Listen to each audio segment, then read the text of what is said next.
He placed the divorce papers on the table as if tossing aside an old receipt.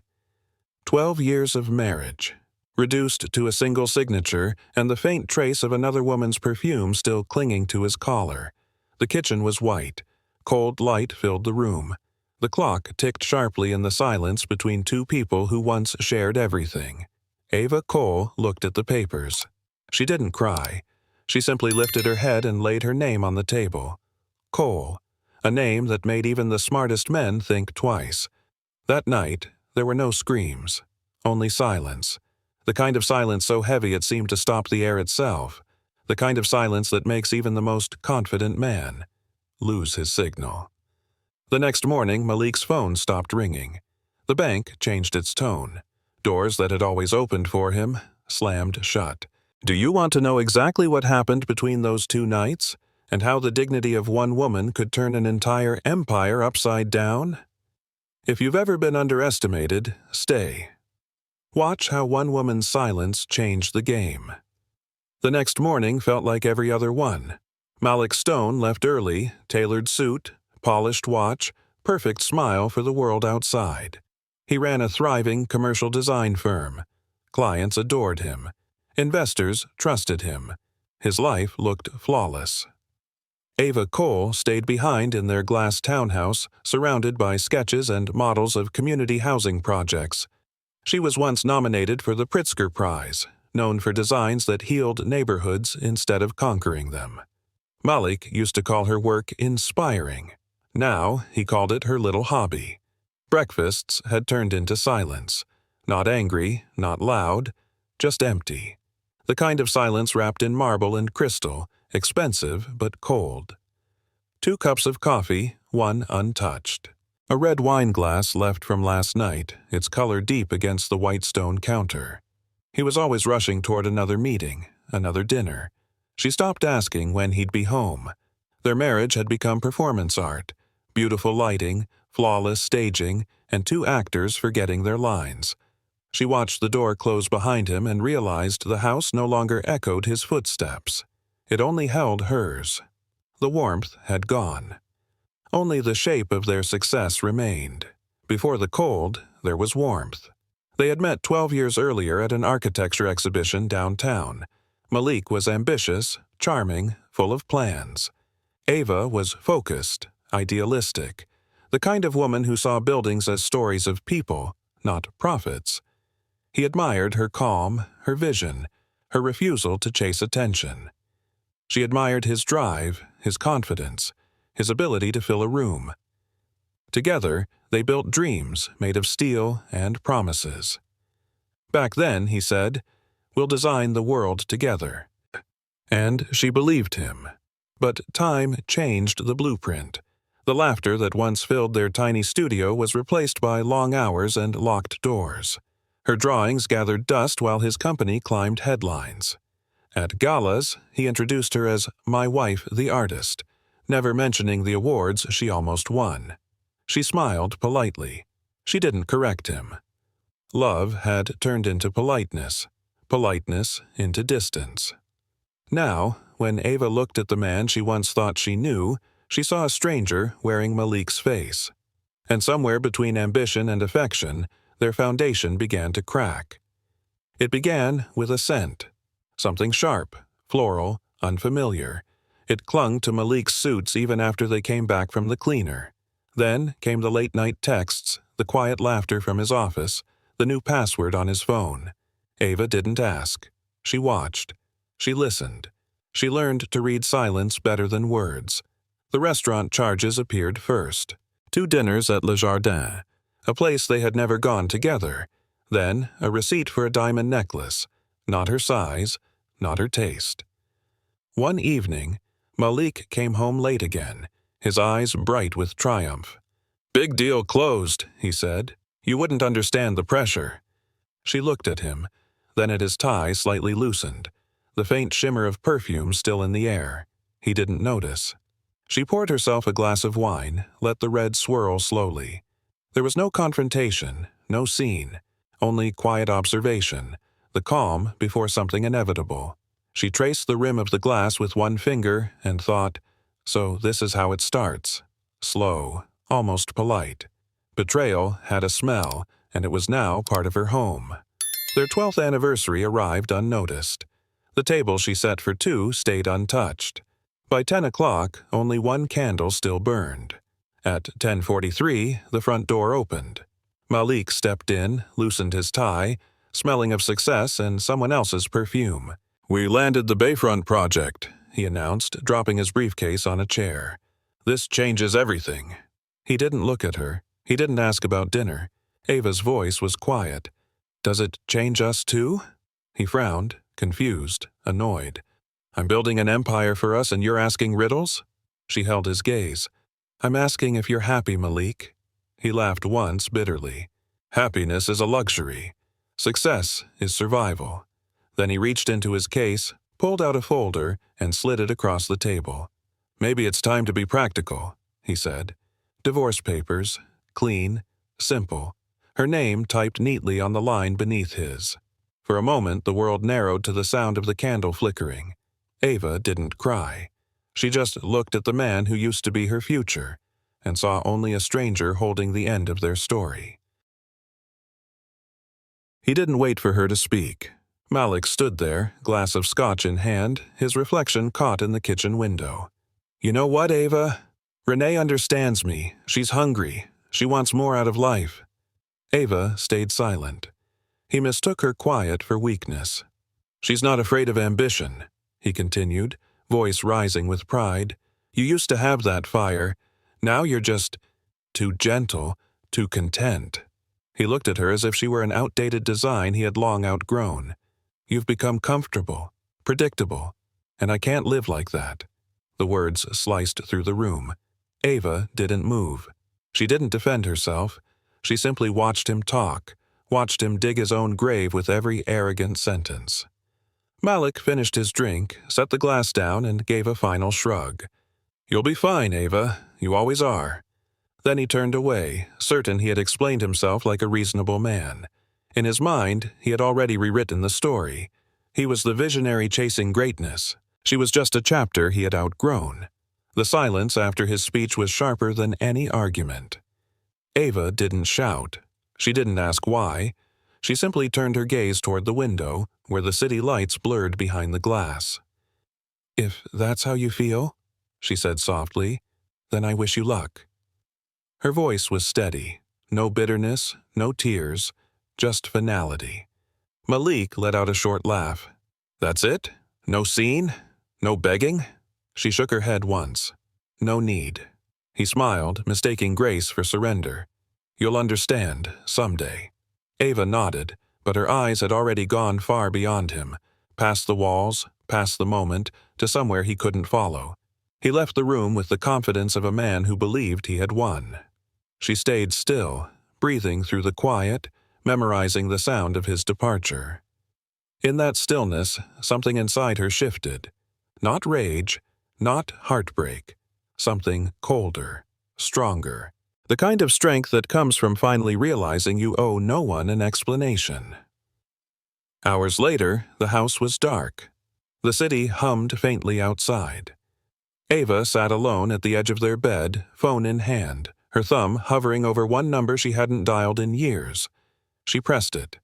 The line rang once. Then a deep, calm voice answered. "Ava." She exhaled, the first full breath she'd taken all night. "I'm fine," she whispered. "I just needed to hear your voice." "I'm here," said Elijah Cole. 3 words, quiet but immovable. He didn't ask questions. He didn't offer comfort. He didn't need to. His presence alone filled the room through the phone's small speaker. For the first time that night, Ava allowed her shoulders to loosen. The steady rhythm of his breathing reminded her of when she was little, when the world was simple, when she still believed strength could be kind. They said nothing more. When the call ended, she sat in silence, her mind clear. Elijah Cole had spoken only once, but in those few seconds, Ava knew. Her father had heard everything she didn't say. The conference room gleamed with glass and chrome. Malik sat across the long table, confident, his new lawyer flipping through folders. "This can be easy," Malik said smoothly. 50% of the assets, the townhouse, and a fair alimony. Let's keep this civil." Ava sat beside her lawyer, Robert Abernathy. She hadn't spoken a word since the meeting began. Abernathy adjusted his glasses, calm and precise. "Mr. Stone, I've reviewed your proposal. Unfortunately, it overlooks a key section of your prenuptial agreement." Malik smirked. "Those old clauses? They won't hold up." Abernathy slid a document forward. Clause 13. Infidelity. It states that in the event of adultery, the at-fault party forfeits all shared property and any claim to alimony. The words landed like a stone dropped into still water. Malik's smile stiffened. His lawyer shifted uneasily. Ava finally looked up. Her expression was unreadable, neither vengeful nor forgiving. Malik tried to laugh it off. "You can't prove anything." Abernathy's voice stayed level. "We can." The air in the room changed. For the first time, Malik realized he wasn't the one setting the rules. Abernathy opened a slim folder. "We have the concierge's affidavit from the Mandarin Hotel. Weekly visits with Ms. Renee Foster. 8 months. He placed the next sheet on the table. Receipts from Tiffany & Company for a diamond necklace not billed to your wife, and digital correspondence from your company laptop, purchased with joint funds. Malik's face flushed. "That's private property." "No," Abernathy said. "It's marital property." Each word cut clean and final. Malik's lawyer avoided his eyes. Ava remained silent, hands folded, eyes calm. The room felt smaller, the glass walls closing in. Abernathy leaned forward slightly. "Under the terms of your agreement, Mr. Stone, you retain nothing. No alimony, no assets, no property. In return, Mrs. Cole agrees to confidentiality regarding your conduct." Malik's jaw tightened. His voice cracked. "You think you've won?" Abernathy didn't answer. Ava stood, gathering her purse. The silence said everything. Malik looked around, desperate for the upper hand that no longer existed. The empire he bragged about had just been reduced to paper and signatures. He had lost the marriage, the power, and the illusion that he ever controlled the game. Malik pushed away from the table, his face red with anger. "You think this scares me?" he shouted. "I have the Bayfront project. That deal will make everything else irrelevant." He straightened his jacket, forcing a smile that didn't reach his eyes. "You'll regret this, Ava. I'll rebuild twice as big. You and your father can watch from the sidelines." Abernathy stayed silent. Ava gathered her things quietly, her calmness cutting deeper than any argument. Malik stormed toward the door, his voice echoing through the hallway. "I'm not finished. You'll see who wins."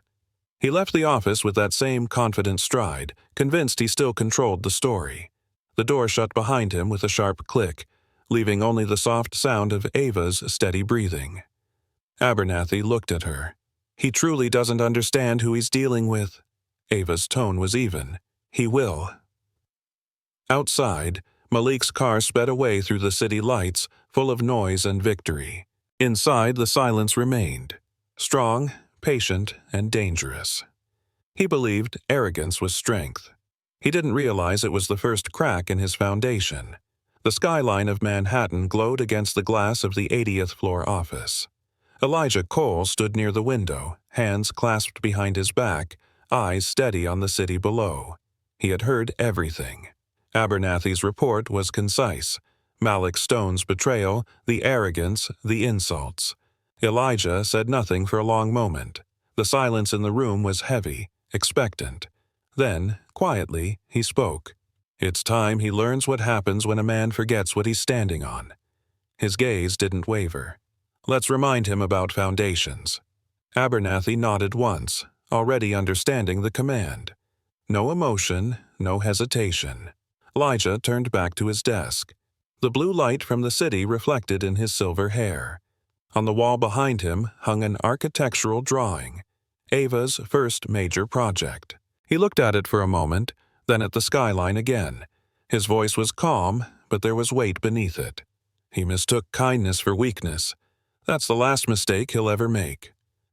Outside, the city kept moving. unaware that its quietest man had just declared a silent war. It started with a phone call Malik didn't expect. His CFO sounded tense. Bayfront's financing syndicate just changed. The Cole Investment Group pulled out overnight. Malik laughed. They're one of 10 lenders. It won't matter. But by noon, 2 more banks had withdrawn. By sunset, the entire syndicate had collapsed.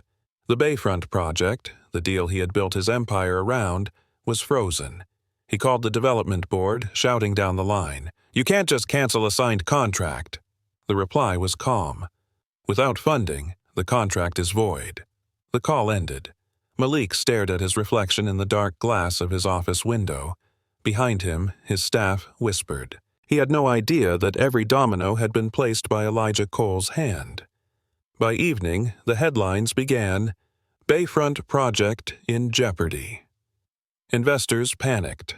Clients went silent. Malik sat alone, watching the city lights flicker like warning signals. The first crack had opened, and this time no amount of charm could seal it. 2 days later, the next call came. Mark Reynolds, chairman of Gibraltar Bank, spoke with a voice too polite. "Malik, I'm afraid the board reviewed your accounts. Given the Bayfront situation, we must call in your $20 million expansion loan. 30 days to repay." Malik's throat tightened. "You can't be serious. We have contracts, projections, regulations." Reynolds interrupted softly. "It's nothing personal." The line went dead. Malik stared at the phone, his hand trembling. He dialed contact after contact, every number leading to voicemail. His so-called friends, partners, investors, all suddenly unreachable. By evening, he was pacing his office, sweat on his brow, tie loosened. The city outside felt colder, the lights more distant. He tried to tell himself it was bad luck, a coincidence. But deep down, a quiet fear began to bloom. Someone was pulling strings, someone powerful. And for the first time in his life, Malik Stone had no idea how to stop the clock that had just started counting down. The collapse spread like frost. Malik called Allstate Materials, his main supplier, trying to place a new order for steel and concrete. "Mr. Stone," the manager said flatly, "new policy. All orders require full payment up front." Malik froze. "We have a 60-day credit line. You can't." "I'm sorry, sir. The decision came from corporate." His voice grew louder. "I'm a VIP client. Check your records." "Yes, sir," the man replied. "You were." The line clicked off. Malik stood in the middle of his office, surrounded by models of projects that would never be built. The silence pressed in on him, thick and airless. Everywhere he turned, he met closed doors. Vendors withdrew. Clients hesitated. Emails went unanswered. The empire he had bragged about was vanishing piece by piece, like a building stripped of its beams. He slammed his fist against the table, the sound hollow. "What's happening to me?" But there was no one left to answer. Outside, New York moved on, indifferent. Inside, Malik Stone's world had begun to collapse, quietly, methodically, and completely. By the end of the month, Malik's name had vanished from headlines. Magazines that once praised him no longer returned his calls. The trade press ignored his press releases. Invitations stopped arriving. At the annual architecture gala, he walked in wearing his finest suit, shoulders squared, a smile fixed. But the moment he entered the hall, the room shifted. Conversations quieted. Eyes turned, then turned away. No one greeted him, not one handshake, not one photograph. The same people who had once laughed too loudly at his jokes now pretended not to see him. He stood near the bar, pretending to check messages that never came. His glass sat untouched. The sound of laughter from across the room felt distant, unreachable. It was a new kind of silence, public and cruel. Not the silence of peace, but of absence. When he finally left, the valet took too long to bring his car.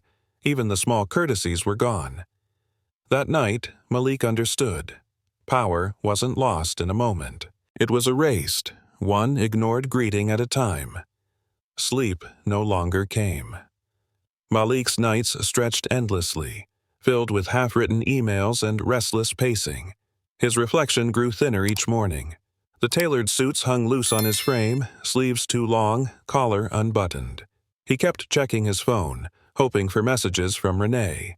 None came. One evening, he came home to find her gone, the closet empty, the perfume scent replaced by air. On the counter, a note in her handwriting. Good luck. No anger. No goodbye. Just those 2 words. He sank into the couch, staring at the empty glass table, the place where his world used to sit. Phone, laptop, business plans, all symbols of control. Now, everything looked small. The arrogance that once filled his chest was gone. What replaced it was hollow and heavy. Malik realized too late that he had mistaken attention for respect, fear for loyalty, and noise for success. Now there was only silence. And in that silence, he finally met himself. While Malik unraveled, Ava began again. She cleared out one wing of her townhouse, turning it into a bright, simple studio. The name came easily. Foundation. No investors, no fanfare, just a table, sketches, and a small team of young architects who believed in design with purpose. Her days filled with soft light, quiet work, and the rhythm of creation. She didn't talk about Malik. She didn't need to. Each drawing she completed felt like a brick laid on solid ground. Each project proposal, a small act of healing. At night, she sometimes looked at the skyline from her window. Somewhere out there, her father watched too, but he said nothing. He trusted her silence to speak for itself. Ava didn't rebuild for revenge.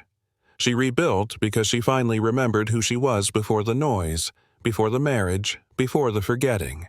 Her world was small now, but it was honest, and for the first time in years, she slept peacefully. Malik spent his days chasing ghosts, old partners, former clients, anyone who might lend him a chance. The responses were polite but final. Not at this time. We've reevaluated our direction. He tried friends. They stopped answering. His name had become a warning, whispered in closed meetings. At night, he sat in his dark apartment, the city lights flickering across unpaid bills. He searched the web for answers, trying to trace where everything began to fall apart. The Bayfront deal, the bank, the suppliers, it all felt too coordinated. Then he found it. A name that kept appearing in fine print. Blackwood Capital, a private equity firm no one seemed to know much about. But one of its managing partners, John C. Riley, had once served on the board of a company owned by Cole Holdings. Malik froze. The connection snapped into place like a lock turning. It wasn't chance. It was orchestration. He leaned back in his chair, realization cutting through the dark. He hadn't been unlucky. He'd been targeted. In his office, high above the city, Elijah Cole reviewed a single document. It was the loan file for Stone Design Group, recently called in by Gibraltar Bank. Abernathy stood beside him. "He's out of options," he said quietly. Elijah's eyes stayed on the paper. His tone was even. "Then it's time to end it." He tapped the page once. "Purchase the debt, all of it." Abernathy hesitated only a second. "Under Cole Investments?" Elijah shook his head. "Through Blackwood Capital. Keep it discreet." The order was final. Outside the glass wall, the city shimmered under a cold blue sky. Elijah's reflection merged with the skyline, still, composed, unshakable. He spoke again, voice low. "He mistook my daughter's silence for surrender. He'll soon understand. It was mercy." Abernathy nodded. "And if he resists? Then he'll learn what happens when mercy runs out." Elijah turned away from the window. "Inform me when the acquisition is complete." In that moment, a single decision sealed Malik Stone's fate. The empire he built on arrogance would soon belong to the man who never needed to raise his voice. Rain tapped against the tall windows of Stone Design Group. The office, once full of noise, now stood empty. Desks abandoned, phones silent, files scattered like remains of a fallen empire. Malik sat at his desk, hands folded, eyes fixed on nothing. The clock on the wall ticked louder than it ever had before. He didn't know what he was waiting for, only that something inevitable was coming. The elevator chimed. Footsteps echoed down the hall. A man appeared at the door. Robert Abernathy, composed as always, an umbrella folded neatly in his hand. "Mr. Stone," he said, "the debt has been purchased. The new owner would like to meet you." Malik's stomach twisted. "Who?" Abernathy paused, watching him carefully. "She'll be here shortly." The words lingered like a shadow. Malik's pulse quickened, dread rising behind his ribs. He turned toward the rain-streaked window, realizing he had nowhere left to go. Outside, thunder rolled over the city. Inside, silence waited to deliver its final blow. The door opened. Malik turned and froze. Ava Cole stood in the doorway. Navy suit, hair pulled back, eyes clear, steady, unreadable. For a moment, the sound of rain was the only thing that moved. Ava stepped forward, her heels soft against the polished floor. She looked around the office, once his kingdom, now hollow. "I see the renovations are complete," she said quietly. Malik's throat tightened. "What is this?" Abernathy remained by the door, silent. Ava placed a folder on the desk. "Stone Design Group now belongs to its creditor. That creditor," she said, meeting his eyes, "is me." The words landed like steel. He stared at her, disbelief twisting into anger. "You?" She nodded once. "It was never about revenge. This is about consequence." Her calmness terrified him more than fury ever could. For the first time, Malik Stone understood what real power sounded like. It didn't shout. It simply arrived and spoke. Malik's voice broke the silence first. "You did this to me. You destroyed everything." Ava's tone was level. "No, you did that yourself." He slammed his hand on the desk. "You could have walked away. You had enough." She didn't flinch. "I didn't need to ruin you, Malik. I just removed what was never really yours." He stared at her, breathing hard. "You're enjoying this." She shook her head. "No. You mistake justice for pleasure." He laughed bitterly. "You always thought you were better than me." "I never thought that," Ava said softly. "I thought we were equals, until you proved otherwise." For a long moment, neither spoke.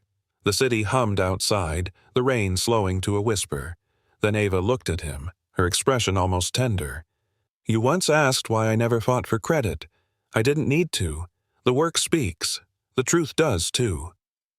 Malik sank into his chair. He had nothing left to say. Ava stood, gathering the last papers from his desk. Her movements were quiet, deliberate.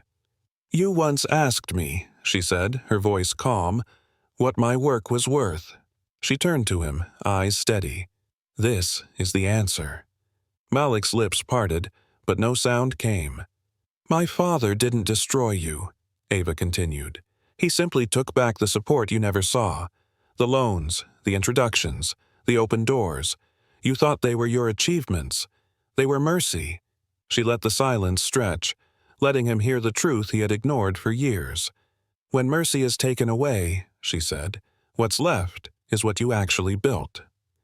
Ava placed the documents neatly on the table, the company's transfer of ownership signed and sealed. "You built nothing that could stand without others holding it up." Her tone softened just slightly. "Maybe now you'll learn how to build something real." She turned toward the door, leaving him with nothing but the echo of his own collapse. The door closed behind her with a soft click. The sound of her heels faded down the corridor. Steady, final, unhurried. Malik sat alone, surrounded by the quiet hum of failing lights. The office felt smaller, the walls closer. The empire he'd built with pride had become a shell filled with ghosts. He looked at the blueprints pinned on the wall, the sketches that once promised greatness. They stared back like accusations. For the first time he saw what Ava had meant. His success had never been his foundation. It was scaffolding, borrowed and temporary. He lowered his head into his hands, breathing in the cold air that smelled of dust and rain. Outside, traffic moved. Life went on. Inside, time stood still. The silence that followed wasn't peaceful. It was the sound of everything he had lost. And yet, beneath the despair, a single truth settled in his chest. She hadn't shouted, threatened, or cursed him. She had simply walked away, and that, more than ruin, was what finally broke him. Weeks passed. The city moved on, and so did Ava. Her townhouse, once heavy with silence, now echoed with new purpose. She reopened the studio she had started in solitude. Foundation. Its mission was simple: rebuild communities, not empires. Create beauty that served people, not pride. She filled the space with sunlight and the sound of pencils scratching across paper. Young architects joined her, bright, eager, and full of belief. Together they worked late into the night, building designs that breathed hope. Ava poured herself into every sketch. Her work wasn't about proving Malik wrong or honoring her father's name. It was about rediscovering herself. When clients visited, she spoke with quiet confidence. Her words were measured, her tone calm, but her ideas carried weight. Every project became a reflection of who she had become: steady, grounded, whole. In her silence, she had rebuilt not only her career, but her spirit. This time, her foundation was unshakable. Months later, the City Council approved the Docklands redevelopment project, a venture most firms had abandoned as impossible. Foundation had won the bid. The press called it a triumph of vision and heart. For Ava, it was more than victory. It was redemption through purpose. She stood before the council, presenting her plan: sustainable homes, shared gardens, libraries built from reclaimed materials. Her voice was calm, strong, certain. At the back of the room, Elijah Cole watched quietly. He didn't interrupt. He didn't need to. A rare smile crossed his face, pride without ownership. After the meeting, he simply said, "You did this, Ava. Not my name, yours." She smiled, the kind that reached her eyes. "Thank you, Dad." It wasn't wealth or fame that filled her that day. It was peace. Her success was built on compassion, not conquest. On resilience, not revenge. For the first time, her work and her heart were finally aligned. The Docklands construction began a year later. Concrete dust hung in the air, the sound of machines humming against the river wind. Among the workers on site was a man in a hard hat and faded vest, Malik Stone. No one recognized him. He didn't correct them. His name had become meaningless. He lifted beams, poured cement, followed orders. Each day was the same: long, quiet, stripped of pride. One morning, Ava arrived to inspect the site. She walked the grounds with her team, discussing plans, calm and focused. Then, for a moment, she saw him. Malik looked up, their eyes met across the scaffolding. Neither spoke. The noise of the construction faded into the background. Ava's expression didn't change. No anger, no pity, only understanding, the kind that ends a story. She nodded once and turned away. Malik watched her leave, realizing she had given him something he didn't deserve: silence instead of hatred. And that silence was heavier than any punishment. 2 years passed.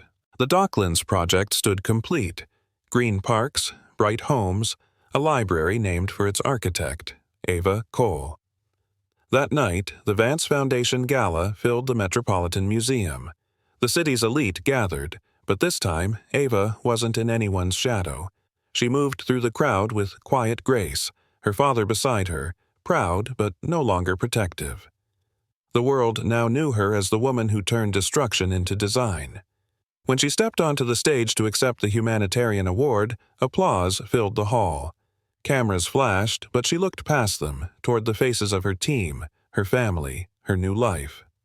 Somewhere far away, Malik Stone worked in a small suburban firm, drawing parking lots and storefronts. His name no longer opened doors. His story had already ended. Ava's, however, had just begun. She wasn't chasing glory anymore. She was living proof that true power comes from building, not breaking, and that real foundations are made of character, not concrete. Sometimes, the strongest force in the world isn't power, it's silence. The silence of a woman who knows her worth. I didn't need revenge. I rebuilt my world with dignity. And that, perhaps, is the most beautiful kind of justice. There was a time when I thought losing everything meant the end. But it was only the beginning, the start of a life built on truth, not approval. They tried to measure my value by what I could give, by who I stood beside. Now, I measure it by what I can build, and by the peace that stays when the noise is gone. If you've ever been underestimated, remember this. You don't need to shout to be heard. You don't need to fight to be seen. You only need to stand firm in who you are, and let the world adjust to your silence. If you believe in the quiet power of self-respect, compassion, and second chances, subscribe to our channel. Together, we'll keep telling stories about strength, grace, and the kind of love that rebuilds instead of destroys. Because some empires fall, but women like Ava Cole, they rise.